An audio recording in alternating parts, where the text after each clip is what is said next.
Hi అండి, welcome to mass kitchen. ఈరోజు special కారపొడి చూపిస్తా అండి. అదే అండి రొయ్యల కారం. చాలా మందికి తెలిసే ఉంటుంది నాన్ వెజ్ తినే వాళ్ళకి. రొయ్యల కారం చాలా బాగుంటుందండి.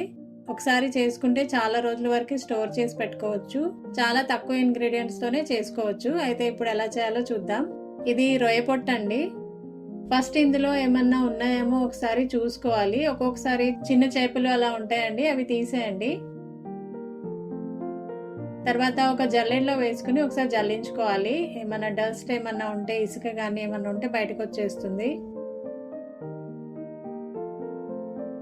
ఇలా ఒకసారి జల్లించిన తర్వాత ఒక బౌల్లో నీళ్లు తీసుకుని అందులో ఈ రొయ్య పొట్టు వేసుకుని ఒక 2-3 సార్లు నీట్గా కడుక్కోవాలి.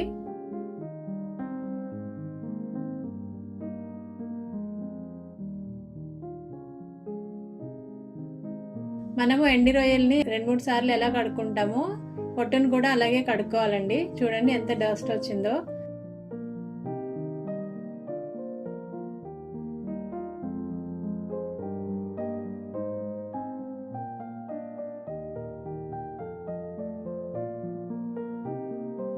అలా 2-3 సార్లు కడుక్కున్న తర్వాత వీటిని ఎండబెట్టుకోవాలి.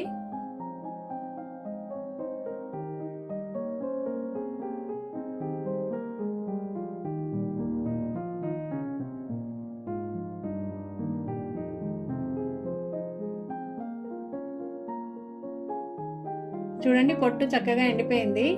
ఇప్పుడు దీంతో కారపొడి చేసుకోవాలండి. దీనికి ఎక్కువ ఇంగ్రీడియంట్స్ అవసరం లేదండి. నేను 12 వరకు ఎండుమిరపకాయలు తీసుకున్నా. మీరు తినే కారాన్ని బట్టి ఎండుమిరపకాయలు పెంచుకోవచ్చు, తగ్గించుకోవచ్చు అండి. వెల్లుల్లి రెబ్బలు కొంచెం ఎక్కువ తీసుకోవాలి. బాగుంటుందండి టేస్ట్, స్మెల్, మంచి స్మెల్ వస్తుంది. తర్వాత ఒక స్పూన్ వరకు జీలకర్ర, కొంచెం సాల్ట్. ఇంతే అండి. ఇప్పుడు స్టార్ట్ చేద్దాం. ఇప్పుడు స్టవ్ వెలిగించుకుని స్టవ్ మీద ఒక పాన్ పెట్టుకుని అందులో ఫస్ట్ ఈ రొయ్య పొట్టు వేయించుకోవాలి. ఆయిల్ అదేం వేయక్కర్లేదండి, ఇలా డ్రైగానే వేయించుకోవాలి. లో ఫ్లేమ్లో వేయించుకోండి, లేకపోతే మాడిపోతాయండి. ఇవి మాడిపోతే మళ్ళీ టేస్ట్ మొత్తం మారిపోతుందండి కారపొడిది. లో ఫ్లేమ్లో మెల్లగా వేయించుకోవాలి. మొత్తం వేగిన తర్వాత మంచి స్మెల్ వస్తూ ఉంటుందండి. ఇవన్నీ చక్కగా వేగిపోవాలండి, బాగా డ్రై అయిపోవాలి. చూడండి ఇలా క్రిస్ప్ అయిపోవాలండి. మొత్తం మనం ఇలా చేత్తో నలిపితే ఇలా నలిగిపోవాలి. కొంచెమైనా తడి ఉంటే కారపొడి పాడవుతుందండి.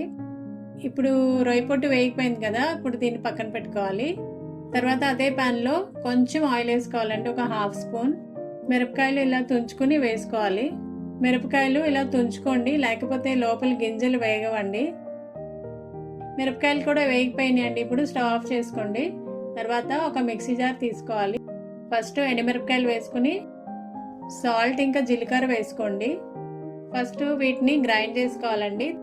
తర్వాత వేయించుకున్న రొయ్య పొట్టు వేసుకుని గ్రైండ్ చేసుకోవాలి. ఇవన్నీ పొడి అయిపోయిన తర్వాత లాస్ట్లో వెల్లుల్లి రెబ్బలు వేసుకుని మరీ మెత్తగా పొడి చేయొద్దండి, జస్ట్ కొంచెం కోర్స్గా చేసుకోండి. 1 నిమిషం గ్రైండ్ చేసుకోండి, పల్స్ ఇచ్చుకుంటూ చేసుకోండి. ఇంతే అండి రొయ్యల కారం. నాన్ వెజ్ తినే వాళ్ళకి సూపర్ టేస్ట్ అండి. దీంట్లో ఎక్స్ట్రా ఏమీ యాడ్ చేయక్కర్లేదు, దీని ఓన్ టేస్టే చాలా బాగుంటుందండి. ఈ వీడియో నచ్చితే ఒక లైక్ చేయండి. Thanks for watching.